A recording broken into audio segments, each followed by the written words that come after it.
Welcome to voice of Telangana.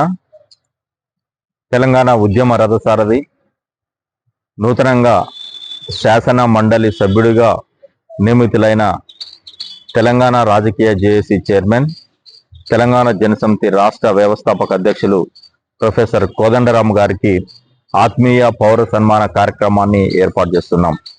September 4న అంటే రేపు ఉదయం 10:30 గంటలకు మిలియన్ మార్చి స్ఫూర్తితో లోయర్ ట్యాంక్ బండ్లోని కట్టమైసమ్మ దేవాలయం నుంచి ప్రత్యేక పూజలు చేసి అక్కడి నుంచి కోదండరాం గారు ఓపెన్ టాప్ జీప్ పై యాత్రకు బయలుదేరుతున్నారు.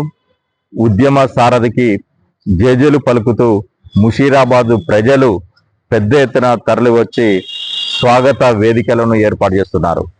ఇందిరా పార్క్ చౌరస్తా వద్ద తెలంగాణ సంస్కృతి సాంప్రదాయాలకు చిహ్నమైనటువంటి బోనాలు, బతుకమ్మ, పోతురాజులు, కోలాటము, డప్పు నృత్యము, ఒగ్గు కథలు, గిరిజన ఆదివాసీ సాంప్రదాయాలతో కోదండరాం గారికి ఘనంగా స్వాగతం పలికి అక్కడి నుంచి Ashok Nagar, Gandhinagar, RTC cross roads, Chikkadpally మీదుగా త్యాగరాయ గార్డ్ సభకు ఈ ర్యాలీ కొనసాగుతుంది.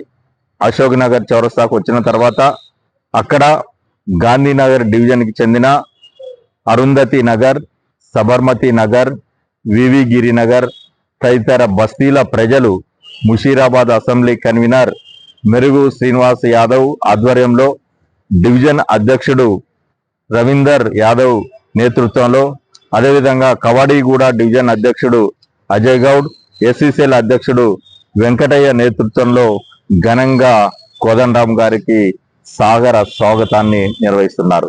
అనంతరం ముషీరాబాద్ జేఏసీ ఆధ్వర్యంలో pillar number 26 Jawahar Nagar community hall వద్ద మరి తెలంగాణ ఉద్యమకారుల ఆధ్వర్యంలో జయశంకర్ సార్ విగ్రహం వద్ద సార్కి ఘనంగా స్వాగతం పలకనున్నారు.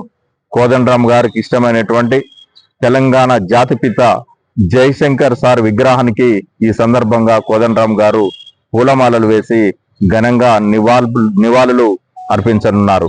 ఆ తర్వాత గణపతి దేవాలయం వద్ద ఉన్నటువంటి స్టేజీ వద్ద మరి జిహెచ్ఎంసి మహిళా కార్మికులు కోదండరాం గారికి స్వాగతం పలకనున్నారు.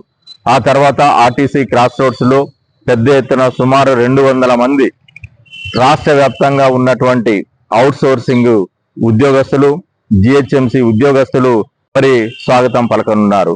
సుధా హోటల్ చౌరస్తాలో మరి సిటీ సెంట్రల్ లైబ్రరీలో ఉద్యోగాల కోసం చదువుతున్నటువంటి యువత జాబ్ క్యాలెండర్ వేయటంతో ఈ ప్రజాపాలనలో కోదండరాం గారి కృషి కారణంగా జాబ్ క్యాలెండర్ రావటం జరిగింది. ఆ జాబ్ క్యాలెండర్ ను స్వాగతిస్తూ అక్కడ ఉన్నటువంటి యువత మొత్తం కూడా కోదండరాం గారికి సాదర స్వాగతం పలికేందుకు ఏర్పాట్లు చేస్తున్నారు. ఆ తర్వాత మొత్తం ర్యాలీ త్యాగరాయ గాంధీ సభ వద్దకు చేరుకొని త్యాగరాయ గాంధీ సభలో మరి కోదండరాం గారికి ఉద్యమ రథ సారథికి ఆత్మీయ పౌర సన్మాన కార్యక్రమాన్ని ఏర్పాటు చేయడం జరిగింది. ఈ సందర్భంగా హాలులో వివిధ సామాజిక వర్గాల వాళ్ళు, కుల సంఘాల వాళ్ళు, ఉద్యోగస్తుల సంఘాల వాళ్ళు, అదేవిధంగా మరి పౌర సమాజం మొత్తం కూడా ఉద్యమ రథ సారథికి మరి సన్మానం చేసి మరి మొత్తం సమాజాన్ని, తెలంగాణ సమాజాన్ని మరి మనం గౌరవించుకుందాం, ఆత్మ గౌరవాన్ని సన్మానించుకుందాం, సబ్బండ వర్గాలను గౌరవిద్దాం అనే నినాదంతో ఈ సన్మాన కార్యక్రమాన్ని ఏర్పాటు చేశాం. సన్మాన కార్యక్రమానికి తెలంగాణ వాదులు, ఉద్యమకారులు, కోదండరాం సార్ అభిమానులు, తెలంగాణ జనసమితి నాయకులు, కార్యకర్తలు పెద్ద ఎత్తున తరలి రావాలని ఈ సందర్భంగా యావత్ ప్రజానీకానికి ముషీరాబాద్ తెలంగాణ జనసమితి తరఫున, అదేవిధంగా గ్రేటర్ హైదరాబాద్ జనసమితి తరఫున విజ్ఞప్తి చేస్తున్నాం. ఈ విలేకరుల సమావేశంలో స్థానిక ముషీరాబాద్ కన్వీనర్ మెరుగు శ్రీనివాస్ యాదవ్ గారు, అదేవిధంగా డివిజన్ అధ్యక్షులు అజయ్ గౌడ్, రవీందర్ యాదవ్, కాకునూరి సుధాకర్ గారులతో పాటు బీసీసీఎల్ నగర అధ్యక్షుడు మరి జశ్వంత్ గారు, అమర్పేట నియోజకవర్గ నాయకులు పాషా గారు తదితరులు ఈ కార్యక్రమంలో పాల్గొన్నారు. Thank you. జై తెలంగాణ.